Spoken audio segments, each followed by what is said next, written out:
an Unspoiled Network podcast.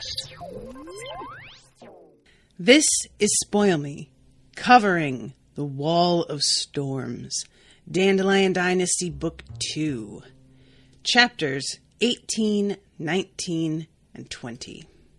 Heir to the Empire, Partings, and then Part 2, Gusts and Gales, Chapter 20, The Magic Mirror. In these chapters, Kuni, I don't know why I ever doubted you. You've never let me down before. I'm so touched. I love you so much. Also, what are you doing, Gia? Bitch! Welcome to Spoil Me.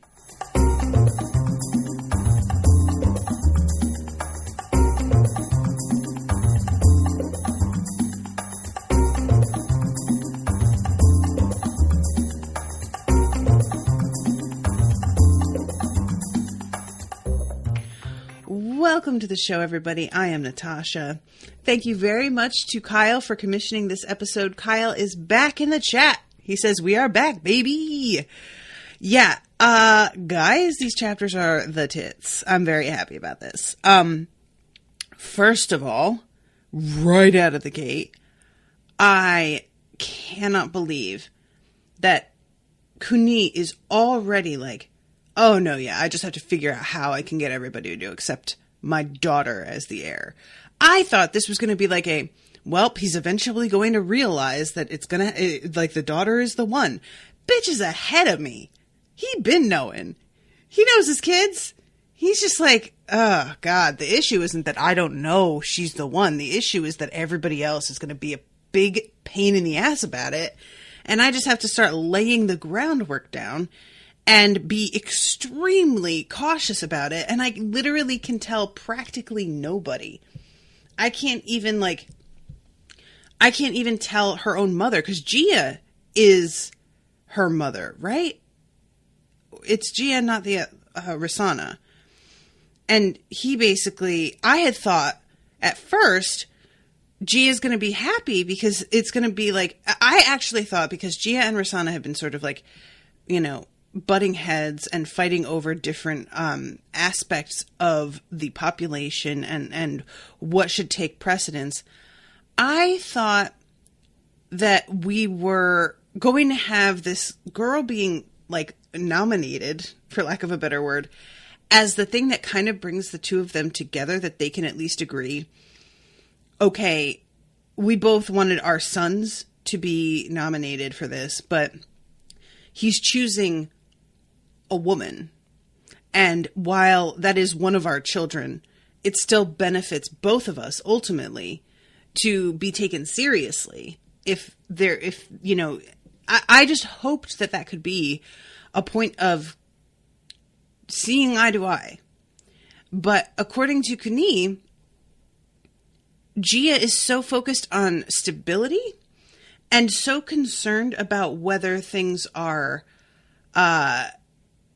going to be like, she doesn't want to do something that's going to be dangerous and uncertain. Doesn't want to do something that's going to provoke hostility, potentially, discord of any kind. So Gia would not be down for this. And I am really disappointed to hear that. I appreciate that he has started to sort of, that he knows her well enough to be able to predict that. And, you know, I'm here assuming that his prediction is correct and that he knows what he's talking about. He might be wrong, for all I know. You know, who knows? But I really appreciate him thinking through what everyone's reactions are going to be like and safeguarding against that. So, all right, I'm going to start with chapter 18. Oh, and I want to mention, Kyle, I think the next one is correct, but your bookings, the one for today, it told me to read the same chapters over again as the one from last week said. So I'm guessing here, but I think that I got it pretty much right. It was chapters 18, 19, and 20. So fingers crossed that I was right on that. So Chapter 18, Heir to the Empire, Pan, the third month in the 6th year of the reign of 4 placid seas. So we get introduced to the gardens of the palace. And this little section here spoke to my heart because there is, for those of you who have read the Little Women, Louisa May Alcott's original book, there is a section in it where she describes the 4 sections of the garden, and each of the, like, she doesn't tell you whose sections they are. She simply describes what's growing there and the overall appearance of it, and lets you figure out which sister it belongs to. And it tells you a ton. Jo's section is full of really, like, useful, practical plants and vegetables, and she'll, like, experiment with growing, like, weird stuff. Meg's is very tidy and also practical with some extremely beautiful classic flowers. Beth's is it's pretty much just vegetables with, like, a little bit of floral, but Beth is, like, the homebody, and all she does is grow things for the family.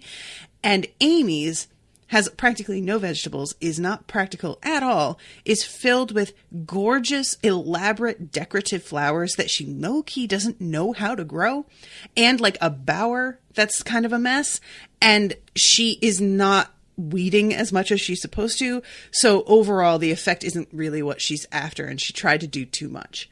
And this really feels like a similar vibe in terms of using this to describe the people. You know, I think that this sort of thing is just a sweet way for the author to reconnect with their own about in some ways, and to remind us who these people are and what their priorities are.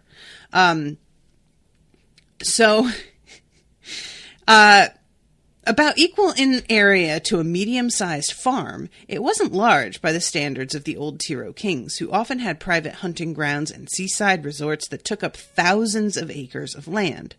But it was intricately laid out and reflected the tastes of the imperial family.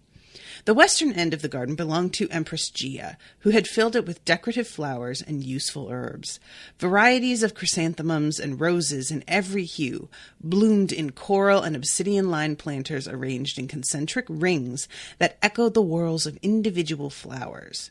The planters made it easier to move the plants into hothouses during the cold months. Herbs collected from all corners of Dara were grown here in grids, each square clearly labeled with the herb's name, place of origin, and a warning if the plant was toxic. A work shed constructed in the style of a medicine shop of Kokru sat in the middle of the herb plots as though it had been plucked from the streets of Zudi.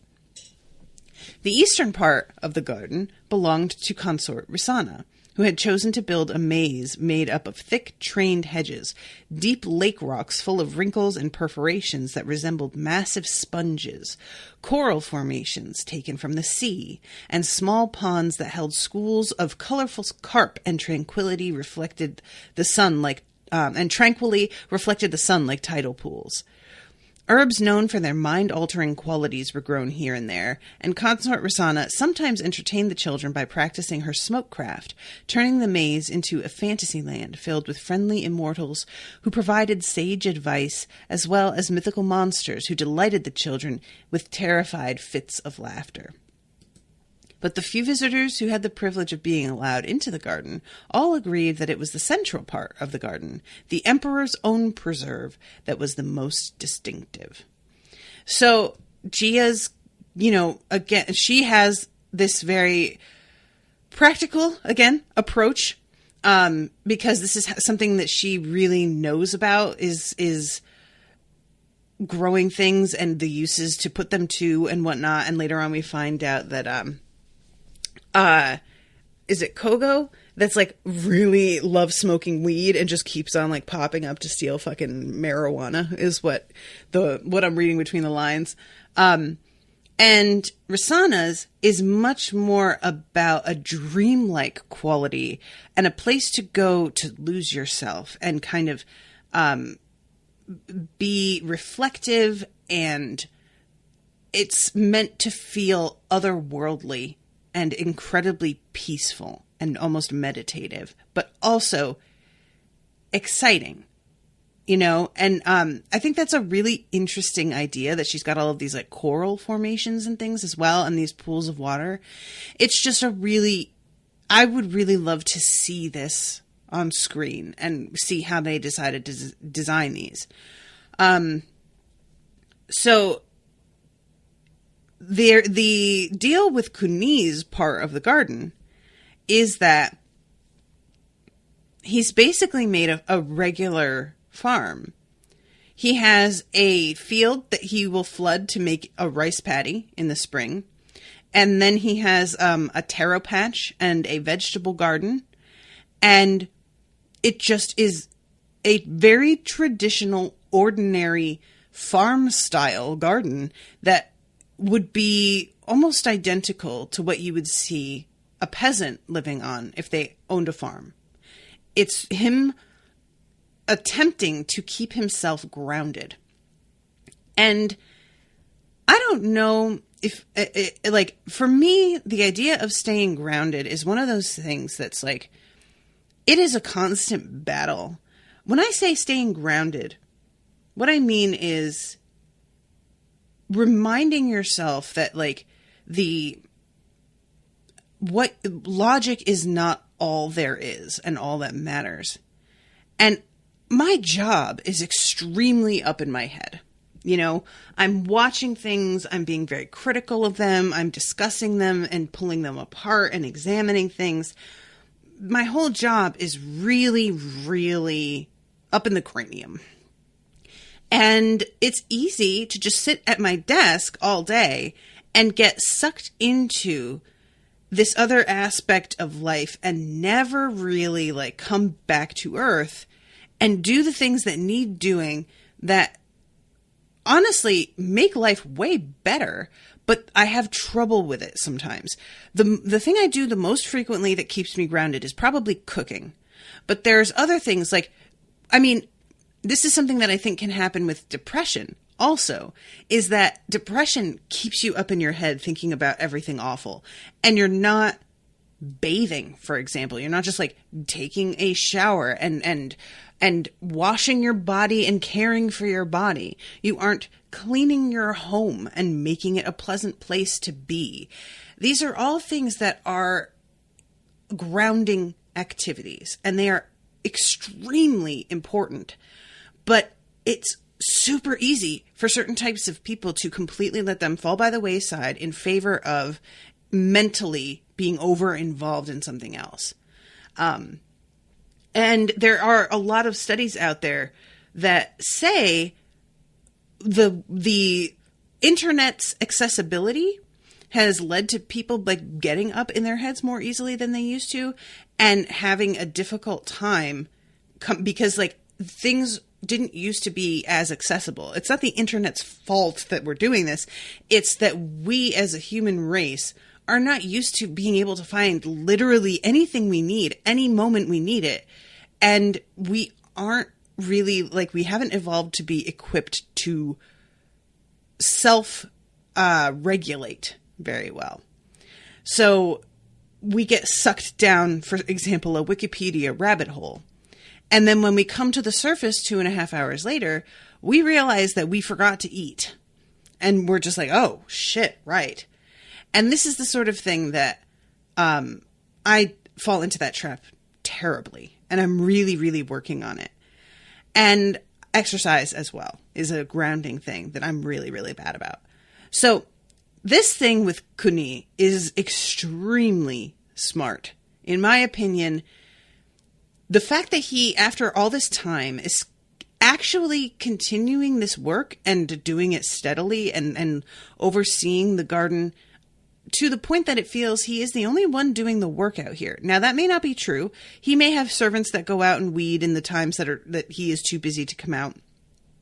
But there's a real, like, tone to the way that he talks about it that makes me feel like this is something that he oversees pretty closely. And that takes a lot of discipline, honestly. it's really understandable if he did not, in fact, manage to do this.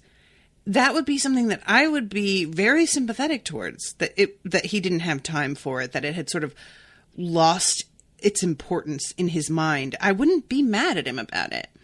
But the fact that he is trying to not only continue to do this for himself, but attempting to bring his children into this as well, I think this is really beautiful. And it's something that I wish I had been taught as a kid. And that, it's not something like being able to garden is a privilege. You have to be able to have the land to do this in the first place. We kind of did, not really, but just this kind of project, I think, is the sort of thing that it engages a part of a kid's brain that helps them to start to see things a little differently. Like if they are planting seeds now, that won't sprout for literal months, maybe years, depending on when this, like what kind of plant it is. It's teaching about long-term thinking, about the consequences of daily, repetitive, seemingly pointless action, because you're working on the surface and you have no idea what's happening underneath, and you have to trust that it's having an effect. Gardening is really, it's a long game, and I just love this whole concept a lot. So his kids come out to see him. And the thing is that Kuni had not really grown up on a farm. His parents sold it when he was a very small child, but he feels like this is an important thing. It's not him trying to stay in touch with his roots exactly. It's more about honoring the history of the country that he is in charge of. So he asks for everybody to come and help him. Guys, this moment, this is really, his kids come out. Timu is so formal. And, it turns out that, in some ways, Kuni feels that this must be a result of the fact that he wasn't around when Timu was growing up. He basically got Gia knocked up and then went back to war and was gone and then remarried somebody else. And it was just, he has not been in this kid's life. So to a degree, there's going to be a distance between them. But also Timu is just, he is such a Percy Weasley. He is so formal. He calls out, "Renga, your obedient children give you their respects." And Kuni is like, "Hey, come and help me. I can show you the budding taros and string beans." Guys, I'm just going to read this because I cannot.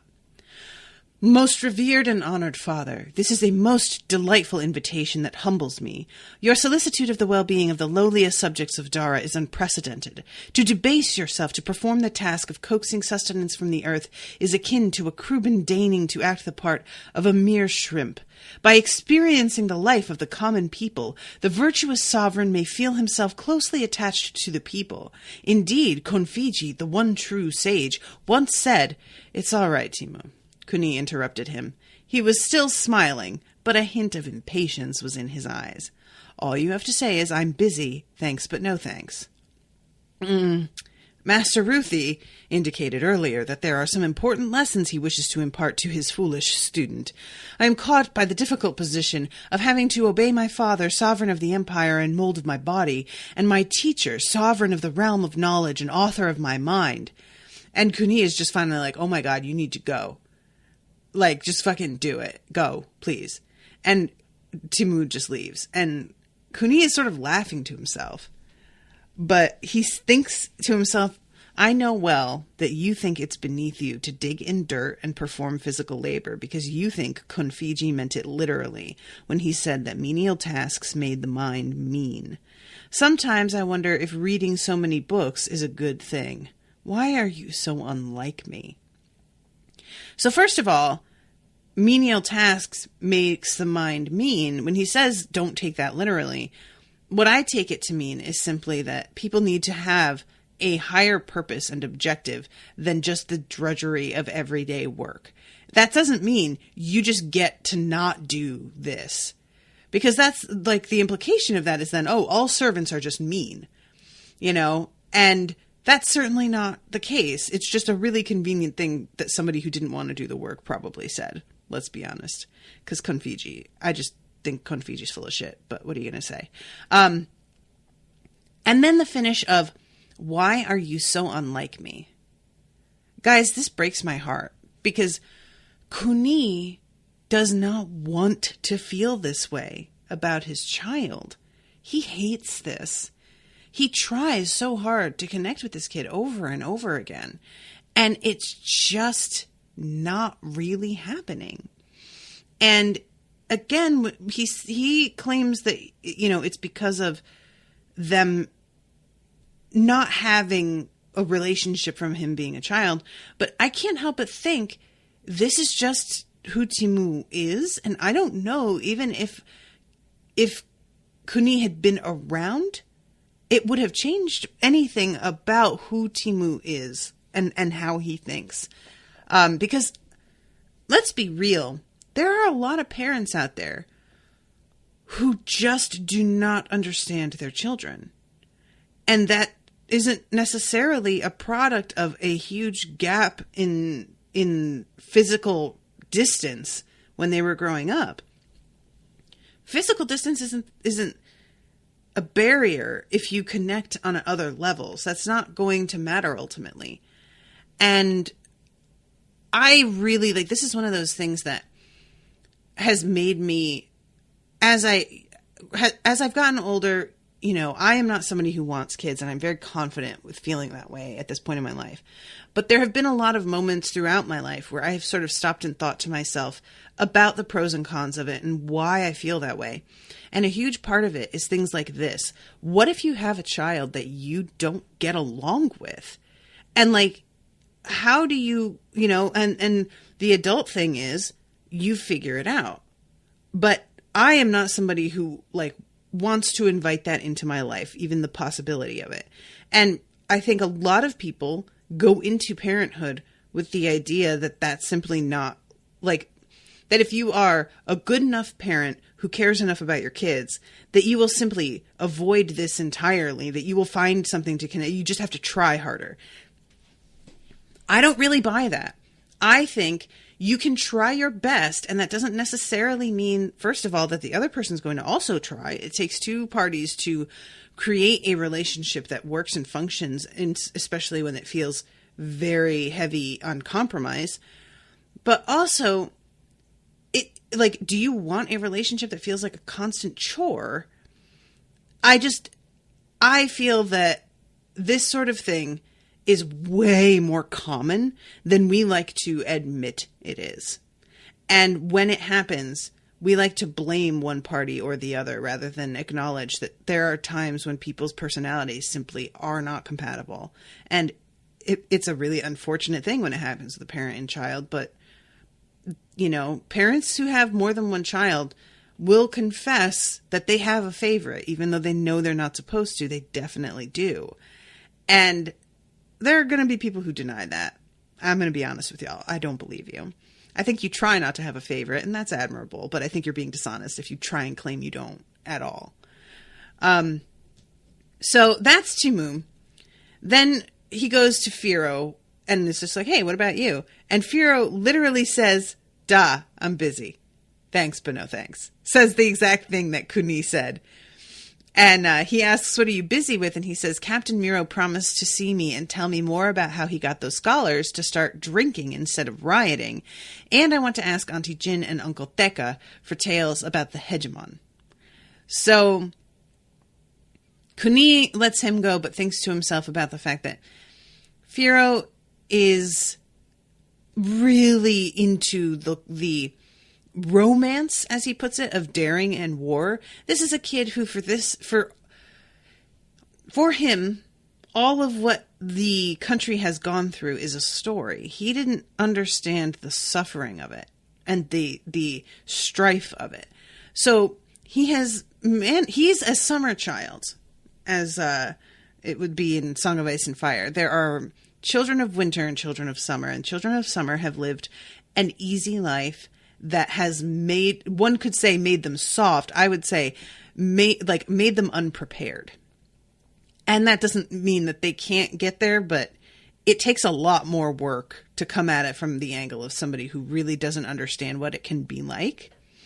And he's just extremely privileged and not really interested in pushing himself in other directions.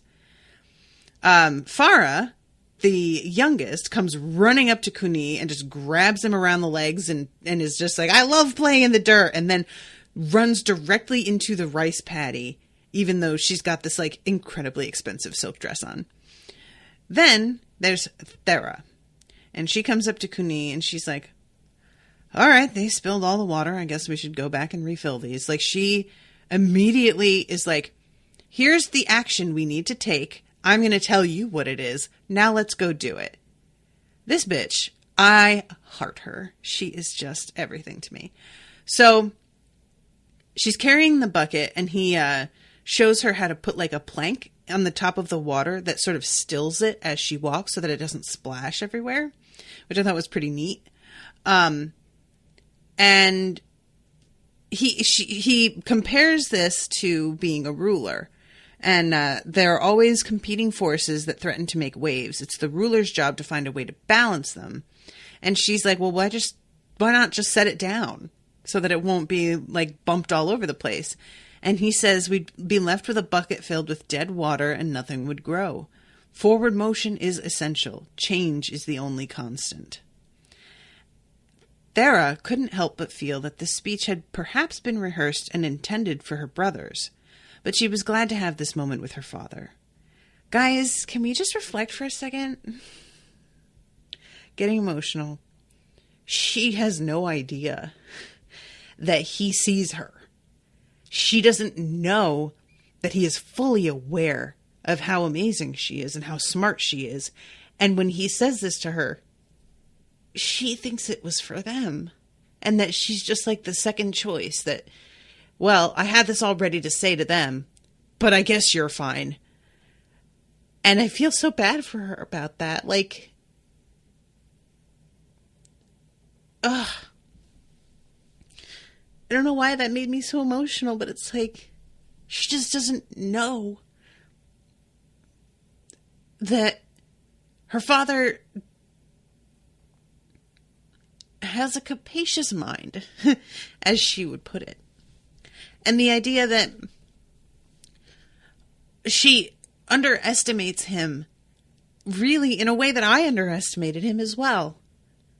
Thinking that he only sees her brothers as worth educating in this way.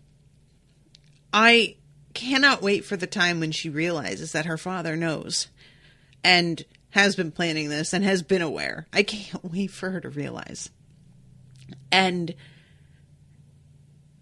it's it just kills me. She had always enjoyed listening to him talk about politics and economics, and he had always stopped whatever he was doing when the children wanted to spend time with him, though she tried not to bother him often. This kills me. Don't worry. He got you. He got you, girl. Honestly, though, in some ways, this is better than, because often the story with children is they believe their parent has got their back, and they believe that their parent will be on their side. And then they are suddenly, they find out, oh, I was totally wrong. They are definitely going to be a hardline traditionalist, and they are not going to see my potential for what it is, and they are going to want me to function according to society's expectations and demands. And her being a little bit cynical and believing that her father is going to be that way. Him, being ready to surprise her, that's really kind of beautiful. That's her having grown up a little too fast in her brain and underestimating his capacity. And I hope that serves as a reminder to her that she can have faith in people. And that's not necessarily always going to work out, Lord knows. But I like the idea of that being a bit of a lesson for her, you know, hopefully, if things go the way I hope they fucking go. So, yeah, he's talking about all of the troubles that he's going through and the things that he is struggling to sort of balance. And she is sort of like impressed at him being open with her and telling her about the things that he isn't sure of, that he's really having difficulty with. And she says something about his advisors, and he's like, yeah, I mean, they're helpful. But the truth is, he tells her about the crown that he designed with the cowrie shells that hang. And he's like, I designed that because if they can see my expression, they know how to manipulate me. They like are able to tell what my reaction is to something and whether to push or not. And whether I like a person or not, and they'll be able to play me against that person. Like, it's just a really interesting, he is like, advisors are important, but they're also people, and you got to be careful of people. So he asks her at this place, when they go back to the garden, do you know why we don't plant the vegetables with the rice or mix the climbing vines with the taro patch? And we get an example of what each of her siblings would say. So Timu would be like, well, this is to honor their places in the circle of life. Firo would say the plants would like kind of fight one another for nutrients and ground to grow. But Thera realizes, as she's looking at the way that things are laid out, that she says the shapes of the different crop patches reminded her of the islands of Dara. And she says because different plants require different nutrients and different amounts of water. And he says different policies are needed for different regions. So perhaps when planting a new crop, it's best to try and plant it in different plots, subject to different regimens, and see one works best. And he says, my daughter has a talent for farming, and perhaps much more. I could come out and farm with you more often. I would like that, Kuni said. And then he tells her that he's proud of the way that she handled Master Ruthie and helped him to save face. And says, if only your brothers had your sense. And she is really, really pleased that he like noticed and is willing to acknowledge it, you know? And she asks him about Zomi and what he thinks of Zomi and what she said. And Kuni is real, like, kind of cagey here. He says some seeds would thrive only when the soil is prepared properly. I think what he means by this is that low-key, the world isn't quite ready for Zomi, and he thinks she's great, but he needs to, like, lay some groundwork. And I feel like he's talking about her as well, but she doesn't know that. I think he's talking about Thera as well as Zomi. And he is, like, low-key, guys, putting Zomi in a position where eventually she can be one of Thera's advisors at some point, and I am so fucking here for this. I love it so much. I'm so excited. Okay, so she asks if she should go get more water, and he says, it's all right. Girls shouldn't get all sweaty and sunburned. You can take Adatika to play in the shade of your mother's part of the garden. And Kuni says this without really thinking about it, and Thera almost doesn't say anything, and then finally she's like, you know what? And she just stands up straight and says, Father, did you tell Queen Jin during the war that she shouldn't have gotten all sweaty and sunburnt? And Kuni handles this very well. This is how you should handle being called out on having said some shit. I had not intended an insult, but you're right. My words were ill-considered. I think that's an extremely good way of saying it. And I'm like low-key putting that in my pocket to use. My words were ill-considered. I didn't think hard enough about it, honestly. And that's a thing that we all have to work on because we're used to being able to throw phrases around without thinking through what they really mean, you know?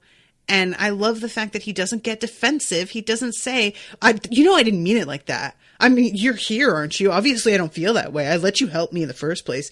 He's just like, yeah, okay, maybe I did let you, but I'm still like saying the thing. I need to learn to adjust my language as well. I love it. It's great. So Rin Coda, Rin is the one. I was thinking it was Kogoyelu, but it's Rin Coda, that's right, who is the one who smokes too much weed. It's really funny. Rin Coda and Luan are off, like, kind of waiting for a moment to interrupt this and talk to Kuni. And Luan and Rin have, they have a really old friendship, and Rin is very informal with Luan and just kind of like pokes at him and is joking around. And he mentions about how Luan has been really hard to keep track of because he has his people keeping an eye out. And Luan says something like, maybe you shouldn't let Kuni know that you're real bad at your job and having trouble keeping track of me. And Rin's just like, dude, we're not worried about you. I'm just making sure that you're okay. But I don't think that you're like planning sedition or something. So I'm not going to be up your butt about it.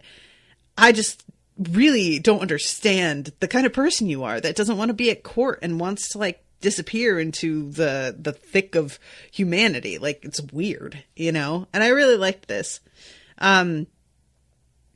So at this point, Rin says the Kashima are still drinking and arguing. No more troubles from them for now. I'm sorry I had not anticipated the riots. Which, that is a really interesting point. How did Zomi get them all, like, whipped into a frenzy without Rin hearing that was happening, that she was managing this? I'm just curious what seeds she planted and how she did it. So, let's see. Oh, yeah, and then Kuni is talking about ways to compensate for the advantages that the Han people are given, and it's sort of like almost like an affirmative action thing, which Rin is like, I mean, I get why you're trying to do this, but that's just going to make people like feel more pissed off. And Kuni's like, yeah, I mean, and I understand why. None of the solutions I'm coming up with are particularly good. So I like that. He's just like, we're going to have to talk it out because like the first thing that I'm thinking is just kind of a bad idea. So we need to brainstorm this a little bit more. So also Rin mentions that there are people who are pushing for, he's calling them the cult of the hegemon. And he says that they are, worshiping Mata in a way. And that they might be trying to spread this to other regions. And Kuni is disappointed because, he knows who Mata was. And he's like, people are idealizing this guy in a way that is so dishonest about who he actually was. Like, yeah, Mata was a great warrior and he had honor in his way, but he was also incredibly ruthless and bloodthirsty and suspicious. And they just don't know that. They don't remember that part. But then Rin is like, well, I can put them down for you. And Mata's like, Kuni's like, no, don't do that because that's me being like Mata. I can't be even-handed about my ruling and also try and like essentially censor what people are able to talk about.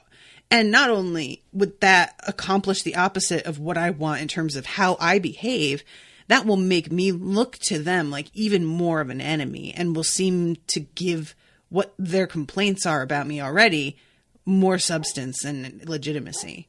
So, yeah. And then Kuni asks about the golden carp.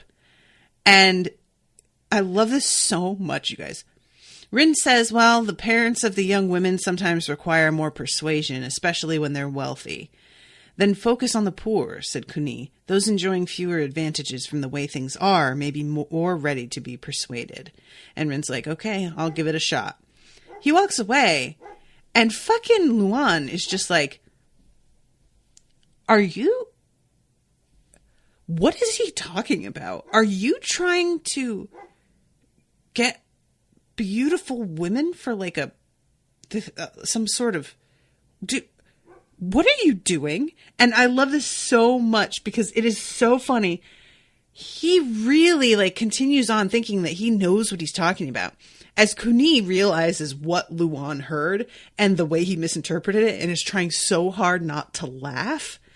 And he finally, like, he can't do it. He is cracking up. And finally it's just like, oh my God, dude, I should be mad at you for even thinking what you're thinking, but it's also so funny that it's hard to be angry at you. And he explains he knows that Zomi is right, that there's not an easy way to attract the talents of intelligent women. And this is partially because women are not educated in the same way, but it's partially also just they are straight up discouraged from doing this. And this is something that I think people forget and underestimate about societal expectation, is that it's really easy to be like, well, I mean, I know it's not supposed to be this way, but you can just do it anyway. And they don't think about being raised with people who constantly look down on folks who do a certain thing, and the way that impacts a kid growing up and knowing not only that their family will look down on it, but they will have begun to look down on it themselves, and don't stop and really question why they feel that way, what evidence they have that this is a bad thing. And there's no critical thinking behind it. It's simply something that they have grown up accepting. And so people can be their own worst enemy in this way. This is what like internalized misogyny is like. This is what happens when you are a feminist talking to a woman who claims to not be a feminist and then follows that up with, because I think women should be able to be homemakers if they want. Girl, ain't nobody said you can't have children and be a homemaker and be a feminist. Nobody said that. But you are around people who behave as if feminists mean that we should all just like go out and shave our heads and burn our bras and kill men on sight, you know? And this is like, these women could all have all of this potential. They could have so much to offer, but they have been told that to even explore that is irresponsible, is them getting above themselves, is, you know, could either conceited or so ambitious as to be like unattractive, threatening, I guess. And so their parents are like unwilling to give them the chance, and they themselves may be unwilling because they feel like they're going to be looked down upon by the rest of their community if they do it. And it's just a really interesting like challenge, you know? So anyway, him and Luan talk about this, and Kuni says something about, oh, I really liked your student today. And Luan's like, what do you mean? What? No, what? And Kuni is like, dude, come on. I know you.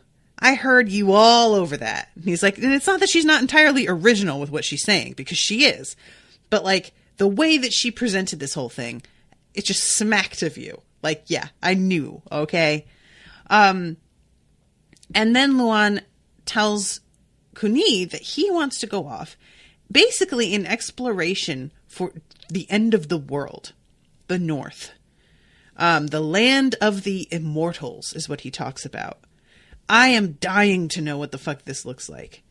So he's given the ships that he needs. Like, Kuni agrees to this, but is it going to turn out that Zomi's dad and brother is still alive up there somewhere? Like, it didn't even occur to me that they were still alive, but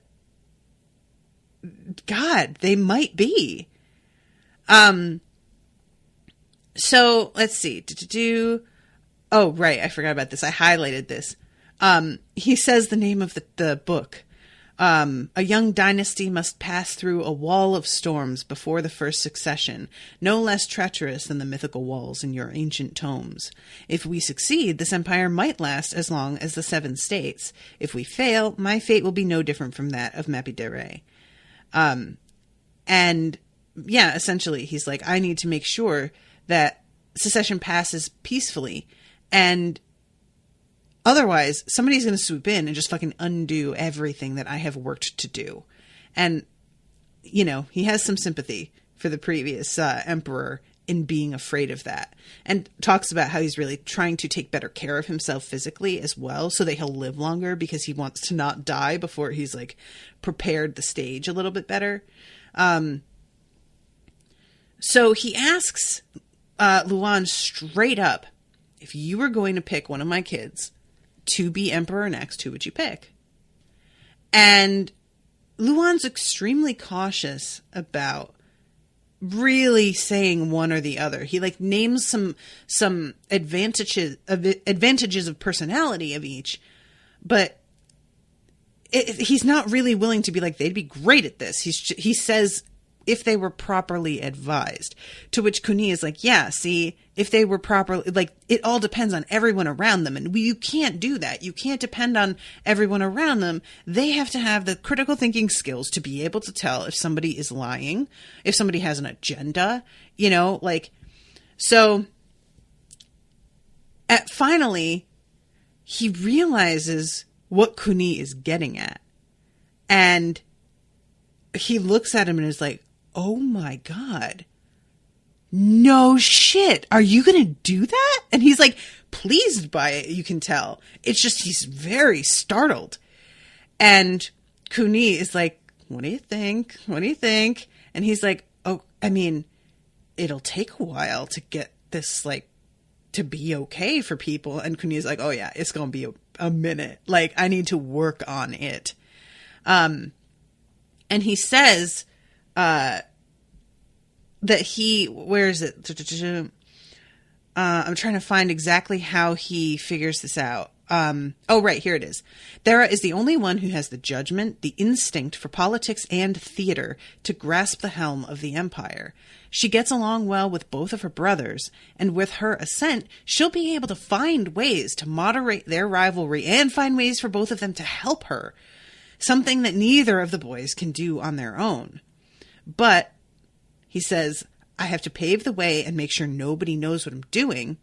And I have to make sure that he says, what's more, I must ensure she has no obvious base for power until the moment is ripe. Firo and Risana have the generals, while Timu and Gia have the scholars. But if I encourage Thera to build up a power base of her own, it will only lead to even more intense factional fighting at the court. Only by keeping her apparently powerless could I ultimately help her take over the reins. What? This is so complicated. Like, how do you do that and satisfy each of your wives who is constantly asking you to choose an heir and say it? Because not only are they wanting to have that honor, but they are worried Kuni's going to kick the bucket. Like, he needs to have named somebody before he dies to stop this from being a huge issue. And he knows that. So he's like, yeah, I'm going to have to, like, lay groundwork, not make it obvious that's what I'm doing, let nobody know. And I'm going to have to do that while keeping everybody, like, at bay while they force me into a corner that isn't what I'm interested in the first place. And they talk about the thing with Gia and the fact that she would be, like, have a hard time with this. And Luan tells him, I wish you success with every fiber of my being. And it's really sweet. I love their friendship. So, all right, I only have 10 minutes left, but I'm going to go into the scene between Rin and Gia. This is really some shit, guys. Rin is, again, he loves to smoke a ton of weed. And he is always out here raiding Gia's herb garden, and she's, like, aware of it. So he's out here thinking that he's being all sneaky, but it turns out that she is, like, in the shed, and he didn't know it, and so she calls out to him. He goes inside, and the thing about Rin is that he is, although he's intelligent and he's good at his job, he isn't as confident of his position as some people would be. He is aware that it is the friendship that he had with the emperor that got him where he is, not necessarily him having an extraordinary skill of some kind. And he has an understanding of he is just smart enough to be aware that he isn't as smart as a lot of the other people here, which is like a terrible place to be. You can't actually compensate for it, but you know enough to like be aware it's there, and that sucks.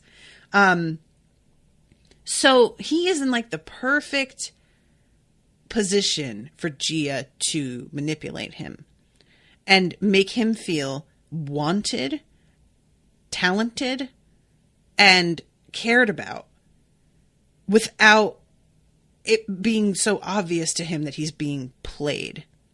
Now, in some ways, what Gia's proposing does sound smart, but that's only if you accept her, I'm just looking out for you, Rin. It's just, I'm just worried about you, buddy. Like, if things don't work out for you, what's going to happen? I hope that you're considering the future for yourself. I don't want you to make a mistake. And we know Gia is trying to agitate for her own son to be the heir. So this has to have something to do with that. But I don't know how it works. I don't know if she is straight up trying to undermine Gia, or trying to undermine Kuni entirely. Is she trying to oust him? Is she trying, because she's like representative of the scholars, is she trying to make Jin's people look bad by fomenting this, or maybe keep them busy? Is that what it is? Like, she's like, well, if there's a rebellion happening, they're going to have something to do and they won't be up in my shit. I don't know. Kyle says, oh, hey, it's Rin taking sketchy advice again. Remember how that went in the first book? Ooh, I don't remember. What was Rin's advice that he took last time? So much happens in these books that I lose track. But yeah, Gia's like basically telling him, you are in a position of having to be our intelligence, our secret police. And if there is nobody to police, what use are you? You keep filing to have your budget shrunk, dude. You're going to be fucking obsolete soon. Why are you doing this to yourself? And then she suggests that maybe the thing to do is low-key incite. Oh, he's the one that blocked the pass. I remember now. Oh, and Kyle just typed it. He blocked the pass and ruined Kuni and Mata's friendship. Fuck, Kyle. I forgot that was him. Oh, I can't believe he did that. That's right. Fuck, Rin. Oh, that's right. I forgot. Oh, that's just hurting my heart again because that was just such a turning point and it ruined everything. Fuck. I mean, it ruined everything. It also, like, low-key, Mata would have been a very bad emperor. So in some ways, I feel like it cut to the heart of a matter that we were going to head that way inevitably anyway, but it didn't need to be like that. So yeah, she's saying if you incite a little bit, just a dab of rebellion here and there, people will show themselves to be traitors, and then we can cull them. And again, on the surface, that sounds like a really great idea, but Rin isn't awesome at knowing when to stop. So I don't have the confidence that he will be able to incite just a dab of rebellion. That shit will take on a life of its own after a certain point. Like, that's just not in your control. This is lighting a fire in the woods, just on the ground in the leaves, and being like, well, I'm just going to let it grow to about 10 by 10 feet. Says who? You don't get to say that. You lit the match and now it's going to do what it's going to do. Good luck, you know? So anyway, she gives him this advice and really makes it seem like she cares about him. And he is like genuinely touched by it and just fucking falls for it. Hook, line, and sinker. And it's embarrassing. Like, I'm straight up embarrassed, to be honest. So then chapter 19, Jin and Luan are talking. And this is painful. Luan wants to connect with Jin again the way that he did. But she has changed.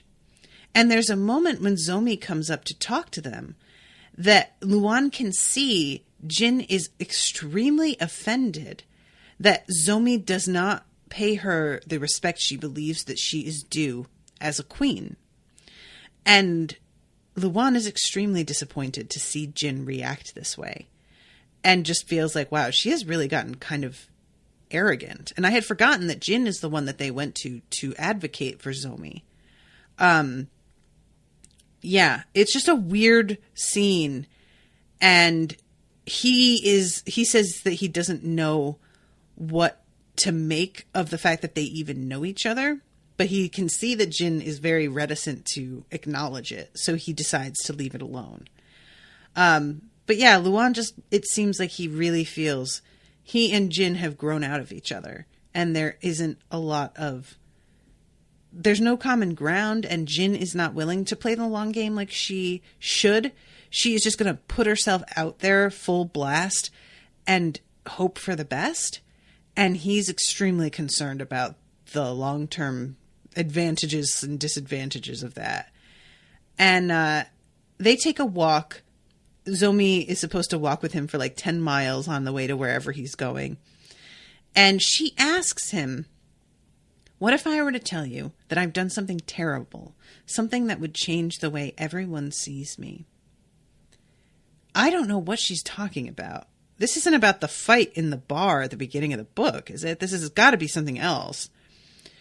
Luan says, I once counseled a king to break a peace treaty so that thousands would be slaughtered in order to save hundreds of thousands of future lives. The emperor once betrayed his best friend to give Dara a better future. Let the past be the past. And I was like, that, honestly, I appreciate him being like just straight up about it, you know? But I am dying to know what her secret is. Kyle says, nope. Okay, so it's something that we haven't heard about then, likely. So then we have Gia, and she's hanging out with Kuni Garu, Kuni's brother.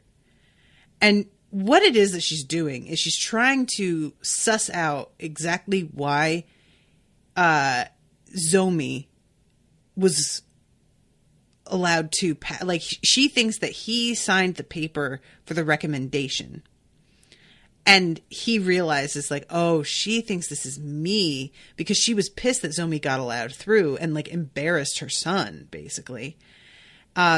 Rumor had it the Empress was extremely protective of her son since Kuni seemed to favor Firo over Timu. And he's like, all right, listen, I'm going to just say it. I didn't sign the paper. Like, I signed a blank thing, and I trust my advisor to literally do basically everything. I didn't want to run any part of this country. It was kind of given to me as just like a mark of esteem, but I don't have the skills or the interest. So somebody else does all of that. I sign the blank and they just write in whoever's name. So she says, you could have revoked her pass. You're the one who sent her on her path to fame and glory. And he says, her name wasn't among those sent to me for ratification. And she's like, wait, what? And he says, I just didn't say anything because like I figured if it was going to work out, I could take credit for recommending her, but I didn't actually do it. And he says she got in with a proper examination pass, but it wasn't one signed by me. It was signed by Queen Jin. So I'm guessing, is this the thing that maybe Zomi was talking about, that like Queen Jin just signed it for her and got her in, but that she didn't actually go through the proper channels and actually, I don't like, because hers got destroyed, right? She had her pass. So who signed it to begin with? Who had ratified or maybe she just said she had one and she didn't. Maybe she had planned to did she orchestrate the whole thing? Oh my God. I have such a conspiracy theory right now. Holy shit. Okay. Well, Zomi, I'm not mad at you, honestly, even if you did. So, all right, let's go on to chapter 20.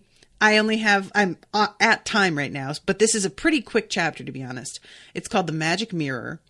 And this is essentially, these are the two dudes that we saw in the very beginning of the book talking about how they wanted to undermine Kuni. And these dudes have managed to procure a mirror via, we know, this is like all information that Rin has sort of like left around for them to find. They think that Rin's people are suddenly making all of these mistakes and are suddenly like really lax about their security. But the truth is, they are being set up to succeed by the people they think would be working against them. So they find this mirror that has this really weird property of looking like one thing, but when light shines off of it onto the wall, it projects an image that isn't on the mirror itself. And it looks like magic. And it's not. And they're aware of that. They find the mirror maker and get them to make one. But like, it's a very secret process. And anybody who doesn't know how this is done would think it was a miracle. And they get this mirror maker to make an image of Mata with his like weapons, and it says Kuni Garu must die underneath it. And they are using this as a ploy to get people to believe that Mata from beyond the grave essentially is urging everyone to take up arms against him and seek vengeance and overturn Kuni. It's a pretty effective tool. I think Rin underestimates just how effective. I think that he did his job a little too well here. So yeah, this whole thing takes place over the course of like several months, I think. And it's just a bunch of like pieces of information falling into their laps via means that are so sloppy you would think they would get suspicious. But no, they just are that sure they're super good at their jobs all of a sudden, even though they never had been before. I guess that's just the danger that we all fall into. When things start to go well, we never want to think that there's outside forces that just happen to be like working on like to our advantage. We want to take all the credit for it working out.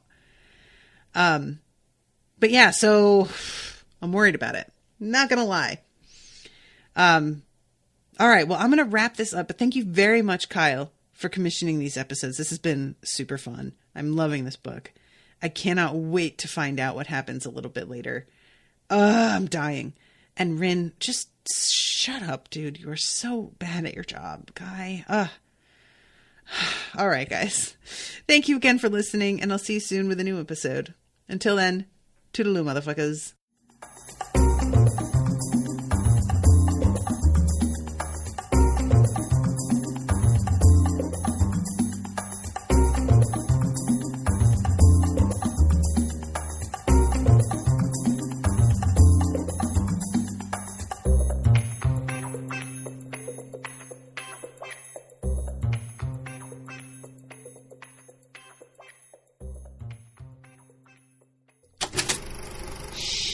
That was an Unspoiled Network podcast.